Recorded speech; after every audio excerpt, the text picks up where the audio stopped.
I was just 2 days ago. I was reading a book by Sachinandan Maharaj, The Living Name. Yes. So he was explaining there that like Chaitanya Mahaprabhu gives that example of a gardener planting the seed of bhakti.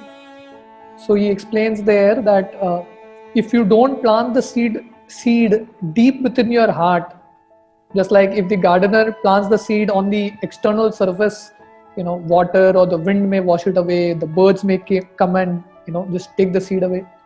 So similarly, if the seed of bhakti, the holy name doesn't go deep enough, then so many desires will come and just the seed of bhakti will just be taken away. Yeah. I don't know if I told you before, but there was a letter Prabhupada received from a devotee who had lots of problems. And Prabhupada's response was very, very telling. He said, I can see from reading your letter that you're making offenses to the holy name. In other words, it's like if you were a doctor and a person said, I have certain symptoms. As a doctor, you can understand. A lot of doctors can understand just by looking at your face what you're eating. Did you know that? They can look at your eyes, they can look at your face, they can look at your body and go, I know what you're eating. So it was a little bit like that. And Prabhupada's saying, I'm looking at the symptoms and I can know how you're chanting. These are the symptoms of Namaparat.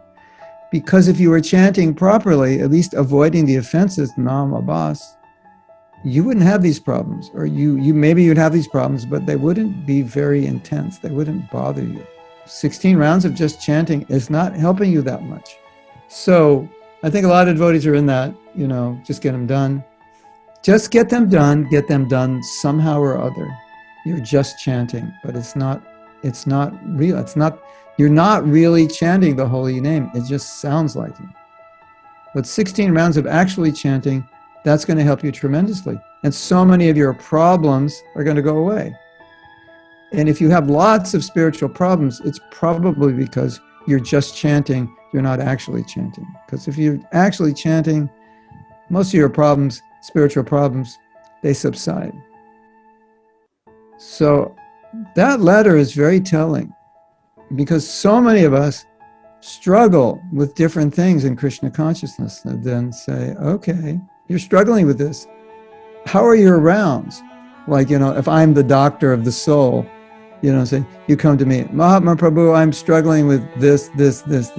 Okay, so I start asking questions. How are your rounds? Oh, not so good. Are you reading? Not so much.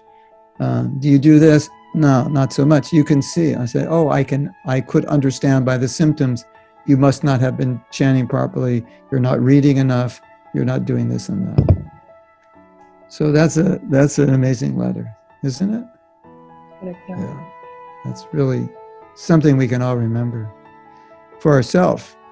And always, if I'm not doing well, first line of defense, go to your japa, improve that, start there,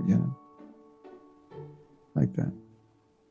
Thank you very much, Mahatma Prabhu, for You're welcome. Your precious time